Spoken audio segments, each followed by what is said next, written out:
everyone, my name is Elle and welcome back to my channel. Today I have an update for my project 10 Pan Roulette, and this is a collab with Lauren from Lauren May Beauty and Heather of Love Heatherette, and they are just fantastic people. They're some of my favorite project panners. I just really adore them, and if you haven't already checked them out, I will have their channels linked down below in my description box, so please do go and check them out as well. Alright, so as of my last update, I had finished 3 products. I had finished the Dior Iconic Overcurl Mascara, the MAC Water Weight Foundation in NW13, and the Becca Under Eye Corrector. So I am left with 7 products. Since this is a roulette, I had different categories to choose from. So the first category is product hyped up on YouTube, and I had chosen the Too Faced Glitter Glue. So I only have very minor progress on this. I have used this a fair amount in the last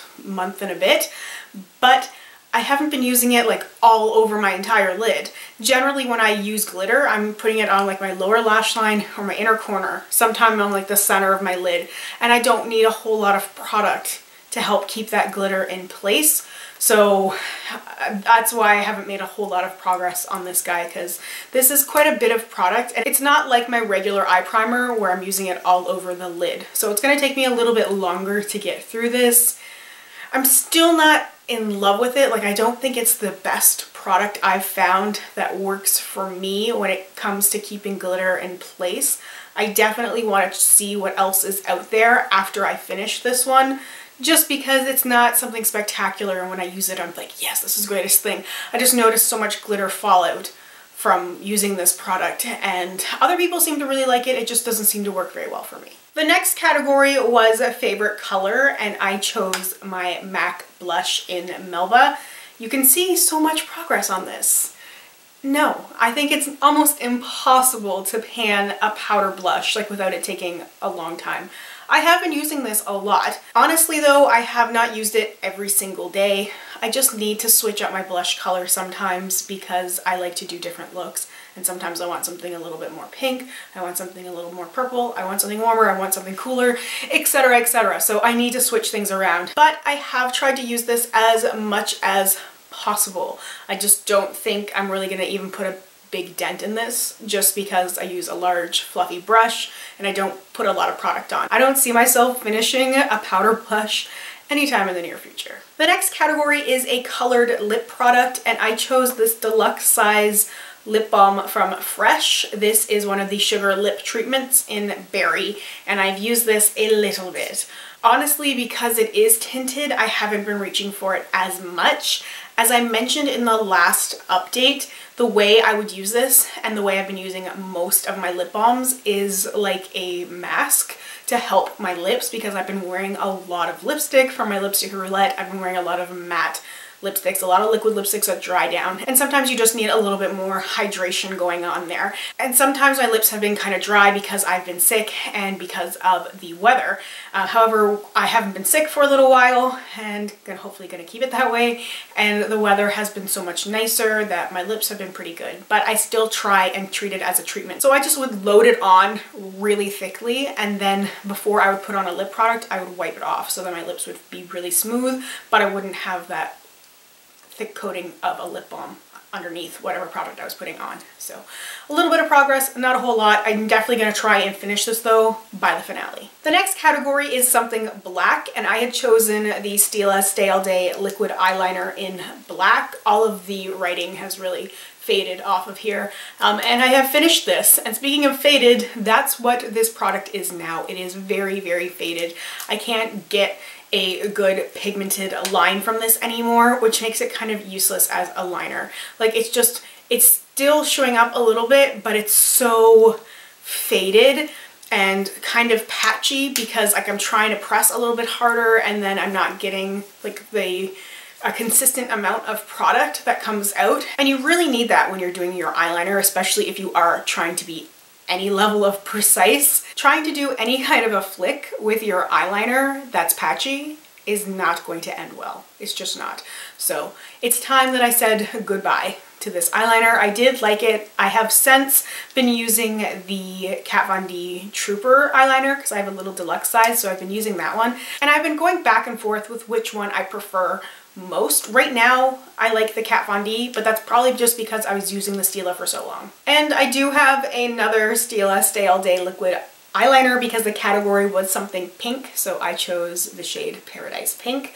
So this is getting to be pretty faded as well. It's not very pigmented, and it's never really been that pigmented for me to make like a precise line with this.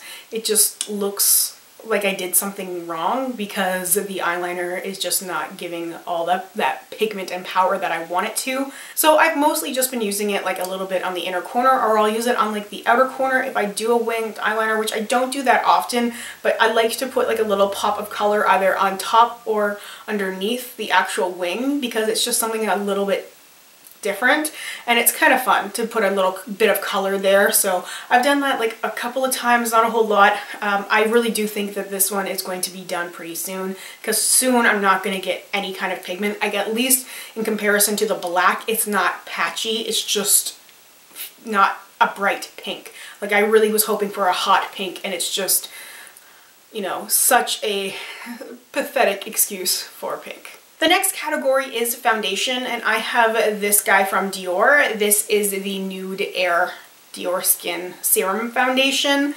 I love the formula of this foundation so much. This has got to be one of my favorite formulas for a foundation, but the shade was too dark for me, and this is the lightest shade. It's 010, so that's why I won't be repurchasing this. When you mix this with a foundation mixer, you really lose a lot of the beautiful qualities of this foundation. So it feels so lightweight and like you have nothing on your skin when you apply it as is, and whenever you add something to it, you can feel it's heavier. It's so light but so full coverage, which is why it was an amazing product. Like, if I really did go very, very light with it and still mixed in a little bit of a white foundation, I could pull off a pretty decent color match, but I just wasn't as happy with it as I was just using it on its own and just enjoying the way that my skin felt, even though it was very obviously the wrong color. So I liked how lightweight it was.